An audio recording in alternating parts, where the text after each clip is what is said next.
Olá, o meu convidado hoje no Espaço Parlamentar aqui na TV Câmara Jacareí é o vereador do PT, Luiz Flávio Dias. Muito obrigado pela sua presença, por ter aceitado o nosso convite. Boa tarde, eu quero agradecer muito o convite para que a gente possa aqui trabalhar e debater assuntos relacionados à nossa cidade. Queria começar essa conversa com o senhor falando sobre um projeto de lei, né, que está protocolado aqui na Câmara, de sua autoria, que tem a possibilidade de cassar o mandato de vereadores por conta da chamada rachadinha, né? Eu queria, já que o senhor, na hora que fosse explicar o projeto, explicasse o que é a rachadinha. Olha, na verdade eu protocolei esse projeto aqui na Câmara Municipal e quero reunir esforços e o número de vereadores suficientes para aprovar, porque a Câmara Municipal de Jacareí vai estar dando um exemplo, não só para a nossa cidade, mas para o Estado, para o Brasil, de que essa prática de rachadinha, ela é totalmente descabida, né? Seja no Parlamento Municipal, na Assembleia Legislativa ou na Câmara dos Deputados. Para você que nos assiste entender, a rachadinha se configura no momento em que um parlamentar ele exige repasse de dinheiro desse salário de seus assessores, né? Então, um exemplo, o vereador que contrata ali 4 assessores e ao final do mês exige que esses assessores repassem a ele parte do seu salário, total ou parcialmente, é configurado como rachadinha. A rachadinha não é ainda tipificada como crime no nosso país, mas é uma vergonha, né? Porque é uma atitude do parlamentar que faz uma atitude totalmente desrespeitosa com os seus funcionários, desrespeitosa com o ente público no qual ele está tendo essa função de fiscalizar, de ser um vereador, ou deputado estadual, ou deputado federal, e faz esse tipo de prática totalmente absurda, tá? Isso é uma prática que eu não concordo, né? E não está na nossa lei orgânica do município a rachadinha como uma possibilidade de cassação de vereador. Então eu protocolei esse projeto, Rodrigo, no sentido de colocar na lei, aqui em Jacareí, que se houver denúncia apurada, né, comprovada de que vereador faz rachadinha, precisa ter o seu mandato cassado, porque se o vereador faz assim no ambiente do seu gabinete, não merece ser um representante da população. Inclusive, é uma prática criminosa onde o parlamentar, como o senhor falou, cobra uma parte do salário do seu assessor, né? Muitas vezes eles usam uma desculpa que é um dinheiro que ele já estava acordado antes, que vai tudo para o partido, mas na verdade a gente sabe que não é, vai tudo para ele, né? E isso também vai entrar no bolo do projeto. Tudo vai ter que estar especificado, com provas. Queria que o senhor analisasse isso daí. Exatamente. A gente vive num Estado democrático de direito e se tiver uma denúncia contra um vereador, essa denúncia ela precisa ser apurada, precisa dar também a chance de defesa para o vereador, mas uma vez aberto a ele o contraditório, a ampla defesa, e ficar caracterizado que houve realmente a retenção de parte ou a totalidade do salário do assessor, aí tem que ser aberto um processo de cassação para que o parlamentar que fizer essa prática seja extinto o seu mandato na Câmara Municipal, seja cassado, né? Olha, essa é uma prática que a gente vê aí acontecer em vários lugares, né? Várias vezes a gente vê notícias de estados, também no plano federal, dessa prática que, para mim, ao meu juízo, é inaceitável, né? Você exigir que o seu assessor repasse dinheiro para você é uma prática inaceitável, vai contra todos os princípios da administração pública, né? E não dá para a gente mais tolerar esse tipo de prática. Como você falou, às vezes o vereador, deputado, né, fala, não, isso aqui vai ajudar no nosso mandato, não existe isso. Salário de assessor é sagrado. Assim como o vereador também tem seu salário, né? Se tem notícia de que o vereador, o deputado, o senador exige dos seus funcionários, dos seus assessores dinheiro. Mas você veja bem, eu nunca vi, né, o parlamentar repassar o dinheiro dele próprio para os assessores. Então isso é uma vergonha, né, que precisa ser extirpada da cultura, né, da prática dos parlamentos brasileiros. Isso não é uma coisa que é incomum, não, né? Sempre a gente acompanha denúncias relacionadas a isso. Agora há projetos também na Câmara Federal, o vereador ele não pode ficar rachadinha como crime, mas no Poder Público Federal, no âmbito federal, isso já é possível. Então eu sei que tem projetos andando lá na Câmara Federal para tipificar a rachadinha como também uma espécie de crime. Aqui nós vamos colocar como uma hipótese de cassação do parlamentar. E após isso eu pretendo levar essa ideia para mais câmaras municipais aqui da nossa região também, para que eles possam, da mesma forma que a gente, colocar na lei que rachadinha não pode ser feita sob pena de cassação de um vereador ou vereadora que eventualmente estiver desenvolvendo essa prática vergonhosa e criminosa, né? Reter salário de assessores não tem cabimento algum. E tem um ponto que eu achei interessante no seu projeto, que ali vai acrescentar vários incisos e tal, e que um dos pontos é fixar residência fora do município. Quer dizer, o vereador é eleito em Jacareí, mas mora em São José, mora em Taubaté. Isso também vai configurar como uma hipótese para ele ser cassado. Na verdade, o nosso projeto, ele diz respeito apenas à rachadinha, né? Mas você levantou um assunto importante, isso já está na lei, não é? A pessoa, para ser parlamentar numa cidade, ela precisa ter o domicílio eleitoral naquele município. Então, se for constatado que a pessoa não tem domicílio eleitoral no município, aí também o vereador ou a vereadora pode ser cassado, mas essa disposição já está na nossa lei orgânica. Vamos para um outro assunto, que é em relação à entrega da terceira ponte. O senhor tem falado várias vezes discursos nas sessões ordinárias, cobrando da prefeitura essa entrega, que já foi atrasada várias vezes. Como é que está hoje a sua situação? O senhor já também fez vários pedidos de informação sobre isso, o prefeito respondeu ou não? Eu queria que o senhor falasse sobre esse assunto. Olha, uma das funções do vereador é o seu poder de fiscalizar as obras públicas, né?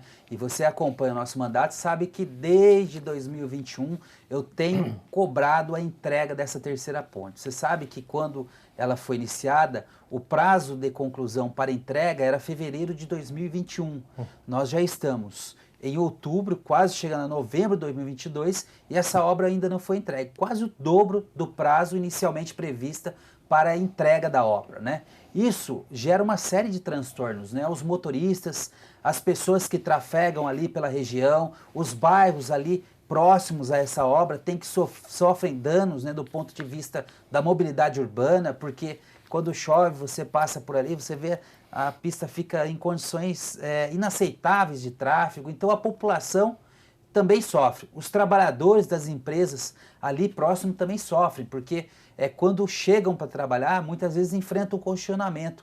E isso acaba atrapalhando até no horário de entrada desses trabalhadores. Então o atraso ele gera danos de toda a ordem, mas quero destacar um aqui, Rodrigo, do ponto de vista financeiro, porque uma obra, quando ela atrasa, você precisa ter mais equipes, você precisa ter mais encargos que estão incidindo sobre a folha de pagamento, as equipes precisam estar ali pelo prazo em dobro do que inicialmente havia sido previsto. Então todo esse custo está sendo agora refletido no valor da obra, né? Ela inicialmente tinha como valor 17 milhões, ela já está mais de 34 milhões de reais, ou seja, a ponte já está custando o dobro para a população de Jacareí. Aí você fala, mas o vereador Luiz Flávio é contra a terceira ponte? Não, pelo contrário. Eu torço para que a nossa cidade tenha obras de mobilidade urbana que ajudem, né, no tráfego dos motoristas, que a gente possa circular pela nossa cidade com mais tranquilidade, mais segurança e no menor tempo possível. Então, na verdade, a oposição que eu faço aqui, essa cobrança, é porque eu sou a favor de que as obras de mobilidade urbana sejam entregues para a nossa população e dentro de um prazo adequado e no custo para qual foi estimado. Não dá para a gente aceitar uma obra que era para ter sido entregue em fevereiro de 2021, estarmos agora em quase novembro de 2022 e essa obra ainda não ter sido entregue. Não dá para eu aceitar que uma obra não tão complexa assim, que parta de 17 milhões e chegue agora a custar 34 milhões. É verdade que teve aumento do aço, do ferro, da mão de obra, mas esse custo não impacta o dobro. O que está impactando o dobro dessa obra é o atraso, porque quanto mais atraso, mais você gasta com manutenção, mais você gasta com folha salarial, mais você gasta com mão de obra. Então a nossa oposição aqui na Câmara, a gente faz uma oposição responsável a favor da cidade. Não é que nós somos contra obras públicas, eu sou muito favorável, desde que elas também respeitem, né, o prazo de entrega da obra e o custo. E nos seus pedidos de informação, a prefeitura responde por que do atraso? Ela alega algum motivo ou não? Alega, mas assim, os motivos não me convencem, né? Por exemplo, fala que houve alteração no projeto. Olha, se houve alteração no projeto, não devia ter iniciado a obra, né? Porque, na verdade, quando você vai fazer uma obra, o seu projeto tem que estar aprovado perante os órgãos ambientais, perante as outras esferas de poder. Agora, se você começa uma obra e logo em seguida nem entregou, já tem que alterar o projeto, é porque foi começado de forma equivocada. Ali há uma série de apontamentos, né, que foram feitos, inclusive pelo órgão do Ministério Público, né, há uma ação civil pública que tramita na Justiça de Jacareí questionando, né, a obra, mas contudo eu tenho cobrado o prefeito para que esse atraso, né, que para mim a justificativa não convence, seja menor, porque não dá para a gente esperar mais 2 anos para ter uma obra que é relativamente de média complexidade, não é uma obra de alta complexidade. E, portanto, isso não me convence que esses atrasos sejam por motivos técnicos, né? Eu acho que falta gestão, eu acho que falta eficiência e, principalmente, competência. E ainda dentro desse assunto, o senhor também tem falado muito sobre problemas de manutenção de placas que estão se esfarelando ali no viaduto que dá o acesso à terceira ponte. Como é que tem sido essa sua cobrança? E imagino também que os problemas ao redor disso sejam grandes em razão de tudo que a gente está discutindo aqui, né? Você que passa ali pela Humberto de Alencar de Castelo Branco, na obra da Terceira Ponte, você vê que foi feita uma alça de acesso que vai servir para quem vai cruzar a ponte adentrar Humberto Alencar de Castelo Branco, né? E a obra, o acabamento daquela obra, algumas placas que fazem o acabamento da obra, já estão se esfarelando, né? Então, vários munícipes me ligaram aqui no gabinete para que eu pudesse ir lá fiscalizar e, de fato, fui lá, essas placas estão se acomodando e, por estar se acomodando, elas estão se soltando, né? Então, mais uma questão que, do ponto de vista técnico da engenharia, houve falha, porque você não pode fazer o acabamento daquela obra sem esperar que aquele volume de terra que foi colocado para fazer essa alça de acesso tenha se sedimentado, né? O que está ocorrendo é que quando você desloca uma quantidade de terra para fazer um aterro, você precisa aguardar, porque aquela terra, com o peso natural dela, ela vai se acomodar. E não esperar esse acomodamento da terra e já instalar as placas de acabamento. O que acabou acontecendo? Essas placas estão se soltando. Então, eu tenho acompanhado de perto, Rodrigo, a obra da Terceira Ponte, né? Eu espero, o último pedido de informação que eu fiz aqui, está até em mãos, está previsto para entrega em 5 de novembro de 2022. Olha, pelo que eu conheço de obra pública, eu passo ali todos os dias, faço aquele percurso. Eu não acredito que a prefeitura vai entregar em 5 de novembro de 2022. Eu quero estar errado, mas pela visualização ali a gente vê que ainda não há condição de entregar essa obra em 5 de novembro. Então nós vamos ficar atentos. Deu esse prazo aqui de 5 de novembro, a obra não foi entregue, vou novamente questionar o prefeito por que essa obra ainda não foi entregue para a população de Jacareí, que tanto aguardou para uma obra que se intitula como Terceira Ponte. Ainda que, ao meu juízo, ela não resolverá o problema de mobilidade na Ponte do São João. Ao meu juízo, não. Por quê? Os veículos que saem dali, eles vão, muitos deles, em direção à Avenida São João, a parte ali do Esperança, Igarapés, 1º de Maio, Nova Jacareí. Então, os motoristas terão que passar pela Humberto de Alencar de Castelo Branco, subir a Padre Eugênio e desembocar na Avenida São João. A Padre Eugênio não tem condição de receber tráfego pesado e tráfego intenso, porque os imóveis dali são imóveis antigos e um tráfego, quanto mais intenso ali, vai prejudicar esses imóveis lindeiros a Padre Eugênio. Então, na verdade, eu quero aguardar essa obra ser terminada, nós vamos acompanhar de perto esse tráfego, mas ao meu juízo não resolve o problema. Eu, se prefeito fosse, preferia fazer a ligação da Pensilvânia, que é o final ali da rua, que todo mundo conhece como Rua da OAB, do Clube da Saudade, a cruzar o antigo terreno do Peloja para sim chegar na Avenida Lucas Nogueira Garcês. Aí você conseguiria dar maior fluidez ao tráfego, inclusive na Avenida São João, porque os motoristas poderiam entrar pela Humberto Alencar de Castelo Branco, entrar pela Pensilvânia e já sair na Lucas Nogueira Garcês. Ou podem também entrar pela ponte do Jardim Flórida, desembocar ali ao final da Pensilvânia e já cruzar pela Lucas Nogueira Garcês. Jacareí não tem mistério, nós precisamos abrir mais vias. Jacareí é uma cidade centenária, tem mais de 3 séculos, então nós precisamos abrir vias. E isso implica em planejamento, desapropriação e recurso. Recurso tem, porque porque nós aprovamos o empréstimo do CAF de mais de 90 milhões de dólares que ainda não foram utilizados. Isso, além dos outros problemas de infraestrutura que permeiam ali ao redor da obra, muita gente fala que os caminhões muito pesados não vão conseguir passar pela ponte. Isso também tem chegado ao seu gabinete, imagino. Tem sim, e é uma preocupação, porque quando você faz um investimento de 34 milhões de reais, o objetivo é fazer um investimento que ele tenha uma grande vida útil, né? Uma extensa vida útil. Você não pode fazer uma obra que custa 34 milhões de reais para daqui 5 anos você precisar de outra obra, né? As cidades não se projetam assim. Então há sim dúvidas com relação aos caminhões que vão trafegar por ali, qual é o trajeto que tem que fazer, se vão poder passar pela alça de acesso ou não, ou como que a prefeitura vai organizar o trânsito para que os caminhões possam chegar às empresas. Ali tem muita empresa, né? É que eu tenho falado, Jacareí tem um parque tecnológico, tem um parque econômico muito diversificado. Não é? Nós temos aqui indústria cervejeira, nós temos indústria de vidro, celulose e papel, química. O nosso parque econômico é bastante diversificado.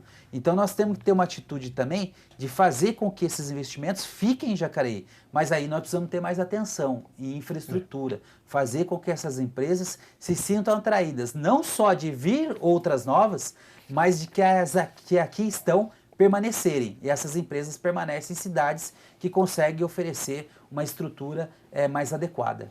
Para a gente encerrar esse primeiro bloco, teve uma alteração pequena burocrática nas últimas sessões ordinárias, que é até importante para o telespectador que acompanha as sessões perceber que é o começo da leitura das respostas dos pedidos de informação. Isso para o senhor é útil para a pessoa que assiste a sessão para ver o que o prefeito responde para cada determinado vereador? Para o senhor foi bom ou foi ruim? Para mim, assim, é uma alteração que teve, que vai aumentar em maior quantidade o tempo de sessão de Câmara. Nós precisamos fazer com que a sessão de Câmara seja reduzida nos aspectos formais para que os debates sobre a cidade, né, os vereadores possam ter um tempo mais específico com relação aos temas da cidade. Então tem questões que são meramente burocráticas, né, que aquele às vezes que está em casa cansa ao assistir. Então eu sou sempre da opinião de que as sessões precisam ser mais céleres, mais rápidas, mais dinâmicas, para que as pessoas que estão nos assistindo possam acompanhar, né, com uma maior tranquilidade. Mas ler a resposta do prefeito, né, eu acho que para mim não vai alterar nada substancialmente, até porque quando esses pedidos de informações são respondidos, eu faço questão de gravar vídeos, passar para as pessoas a resposta do prefeito. E aí você que está nos assistindo, ó, esse pedido de informação aqui com relação à terceira ponte, acabo de receber a resposta e o prefeito disse que vai entregar no dia 5 de novembro de 2022 a terceira ponte. Então vamos acompanhar, você que acompanha a sessão de Câmara, para ver se esse prazo vai ser cumprido. Tá certo, vamos fazer o nosso intervalo aqui. O programa Espaço Parlamentar volta daqui a pouco, até já.